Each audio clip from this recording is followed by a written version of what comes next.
So the general relativity breaks down shortly before that, and you need to explore things further because that's such a fundamental question. I mean, how we all came into existence. So now, just for black holes, let me give you a very simple example. If I consider just Earth, I throw some object, it falls back on the Earth because its escape velocity is less than a particular velocity. If this velocity is higher enough, then it will cross the gravitational field of Earth and it will never return back. Now, this escape velocity is given by the square root of m by r, gm by r or 2gm by r. Now, supposing I keep the mass of my Earth fixed and I reduce the radius, which means I squeeze my Earth but keep the mass constant. Then what happens when I squeeze it enough so that I am able to squeeze it within a spherical wall of radius 8.43 millimeter, 8 millimeter, my Earth becomes a black hole. How? Simple calculation tells me that now the escape velocity is identically equal to the velocity of light. So, you throw even a photon, it falls back on Earth. But Earth has become a black hole.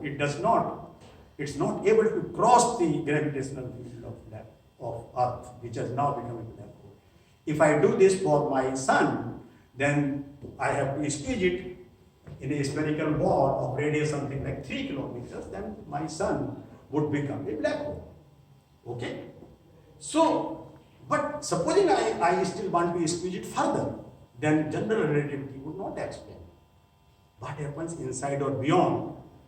So, in general, we talk about an event horizon, which is a imaginary unidirectional surface surrounding the black hole. So, things can only go inside, nothing can come out. That is I have just explained, in black hole, nothing can come out, not even a photon. Things are trapped inside.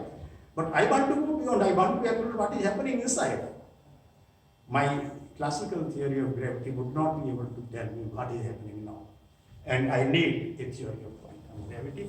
In principle, if I make a plot of the potential energy due to some mass m, let us say sitting at some point origin, and this is some given by some minus gm by mod of x. So, if I increase m, the potential energy band becomes deeper. If I increase m further, like Earth or Sun or a black hole or a supermassive black hole, this singularity becomes very, very, very, very deep. What happens is inside at some particular scale, the space-time manifold in which we are living becomes curved at the scales of Planckian length, 10 to the power minus 33 centimeters. At that point of time, classical theory of gravity would fail, would break down, would not explain, would not work. So, we are then sure that the theory of quantum gravity is indeed needed to explore things further. Very sensible, reasonable idea. So, in principle, whenever the size of a quantum particle becomes comparable to its Schwarzschild radius or the radius of the event horizon, as I explained for Earth, 8.43 millimeter, then it becomes a black hole, and classical theory does not work anymore, but you need it in quantum gravity. So I think now we are ready to think about how to explore the theory of quantum gravity.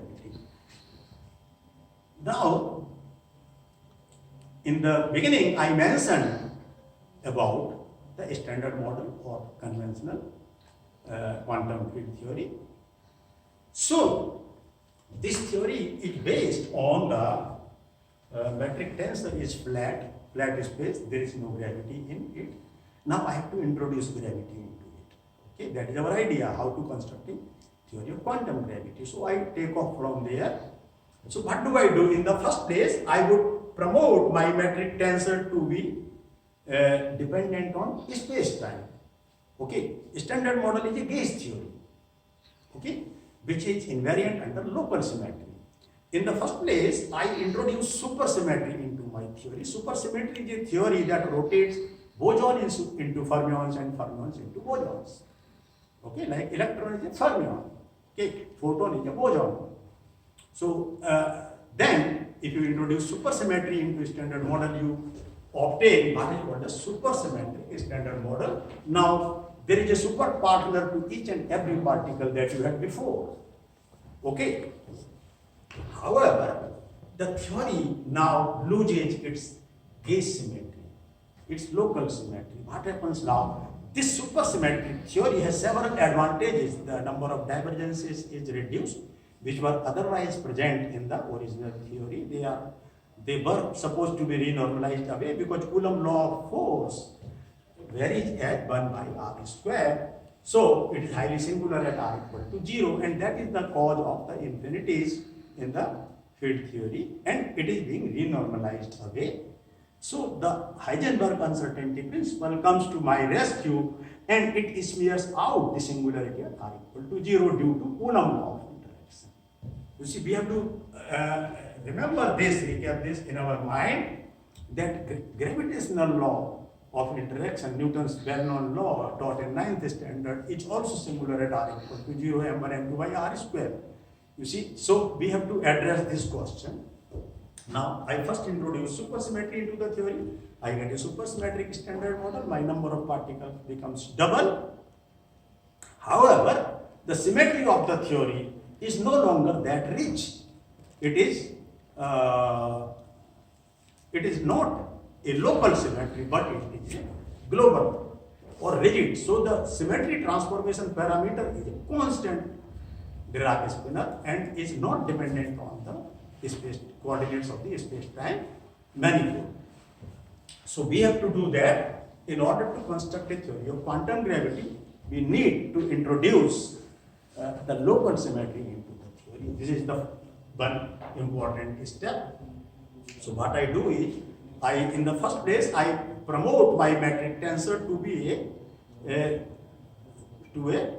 local symmetry, which is a gravitational field by itself, G mu nu.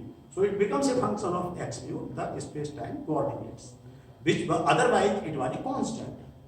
Now I want to make it dependent on the space-time coordinates. Okay, so that the theory remains invariant, or it is called as the principle of general covariance, so that it is invariant under general coordinate transformation, the theory, new theory. And the general coordinate transformations that vary from point to point in the space-time manifold. All right. So now, what else I need to do is I need to introduce a gauge field into the theory, just like quantum electrodynamics. So this I have to do with the help of a so-called supercovariant derivative. I introduce a supercovariant derivative. I introduce a super gauge field. Now, this is a very special field. We never had it before. They were all gauge bosons, but now it's a fermion. So now the gauge field is fermionic and it has spin 3/2. This is called as gravity. So gravity now you have only in supergravity theory. This theory is called the supergravity theory. Then this gauge field has to be made dynamical, so you introduce its kinetic energy given by some action called the Radical-Schwinger action. And like in electromagnetism or in electrodynamics, photon is the quantum of excitation of the electromagnetic field. Similarly, for gravitational interactions, the quantum of excitation is a graviton. So graviton also is to be made dynamical. You have to give kinetic energy to the graviton, and this is being done by the well-known Hilbert-Einstein action from the general relativity. And with that, we are done with the construction of the theory of quantum gravity of zero-dimensional particles and fields. At the moment, I am talking only about zero-dimensional conventional particles and fields. So supergravity is a candidate theory, a good, strong candidate theory for the theory of quantum gravity. And how it works, you see, what happens in supergravity theory, you can calculate many things. And very precisely. But when you confront it with experiments, the quantities are so tiny, so small, that they are not experimentally detectable. That is the point. So one needs to do some smart experimentation. I know for detecting experimentally graviton at Groningen, they are doing some tabletop experiment to detect graviton. We need some such unconventional. So I hope the younger generation would be smart enough to think of some alternative smart experimentation where they could perhaps design some tabletop experiments, not only to detect gluon, but also graviton. Now, so let us also think about the number of supersymmetry in the theory. You can introduce one supersymmetry, two supersymmetry, as many as you like, but n equal to 8 supergravity theory, we have a graviton with spin 3, a graviton with spin 2, and one graviton with spin minus 2. 8 gravitinos with spin plus 3/2, 8 gravitinos with spin minus 3/2. 28 vectors, photon-like objects that we had in conventional field theory with spin plus 1 and 28 with spin minus 1. Then 56 spin 1/2 fermions like electron, quark, and so on. 56 of them with spin plus 1/2, 56 of them with spin minus 1/2, and 70 scalars.